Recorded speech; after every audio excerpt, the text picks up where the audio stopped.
This is Bruce Bishop for ChronicleT.com. I'm here again with Tim Alcorn from WEOL. Tim, here we are, another week, and this one starts early. This one does start early. A little Thursday night football. Elyria High really needing a win after two tough losses, and especially the way they got manhandled last Friday night by the Midview Middies. They play Thursday night. They play over at Byersfield in Parma against Valley Forge. Valley Forge, a team that's 0-3 on the year, kind of struggling, but so are the Pioneers. So Thursday night football, I'm sure Elyria anxious to get back on the field after two tough losses in a row. So we'll see how they do Thursday night against Valley Forge over at Byers. Great. What about the Friday games? Who's our big games to watch? Wow, there are some great games on Friday night. You're looking at the one that we have on WEOL. It'll be Keystone going over to Clearview. That should be a terrific matchup. Each team lost their first game last week, so they're 2-1 on the year, but opening up conference play, we'll talk about that in a moment, but that's a big game in the pack. A game that I'm really intrigued by, North Ridgeville at Avon Lake.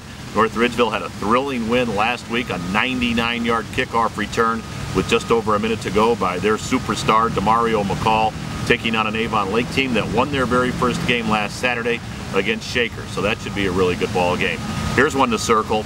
Rocky River and Midview. Rocky River off to a great start, as are the Midview Middies. They're 3-0 on the year, playing very, very well. They've got a sophomore quarterback in Dustin Crum that has just had a terrific 3 games as far as the non-conference portion of the schedule is concerned.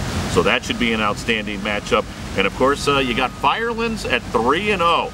So they take on a Columbia team that's also playing very well, 2-1 on the year. Will Firelands kind of come back down to earth a little bit, or will they show that they're for real and go over to Columbia to take on a Raider team that's also, or that's always very, very tough on their home field? Great matchups this Friday. Great, and we even have, what, one Saturday game, right? We do have a Saturday game. In fact, we'll have that one on WEOL.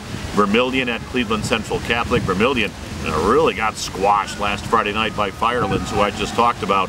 So we'll see if the Sailors can bounce back Saturday afternoon over at Cleveland Central. So the last couple times we've done this, we've talked a little bit about X Factor, which has been weather and teams needing wins.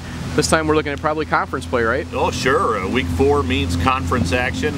West Shore Conference starts tonight. Patriot Athletic Conference starts on Friday night. Who did I leave out? Southwestern Conference starts. And for the teams that really struggle during the non-conference portion of their schedule, sometimes conference play can breathe new life into their season, saying, hey, let's forget about the non-conference schedule. Let's just concentrate on what's going to take place during conference play, so it can kind of give a team some new life. And for the teams that are playing well, coming off a good non-conference portion of their schedule, it can really kickstart them. But conference races start on Friday night. That should add a little more zest to the action. That sounds great, Tim. All right, we'll talk again next week, and we'll see how everything goes this weekend. Let's hope it's nice enough all season long to keep doing this at Ely Square. I think I like that plan. All right, thanks, Tim. All right, thank you.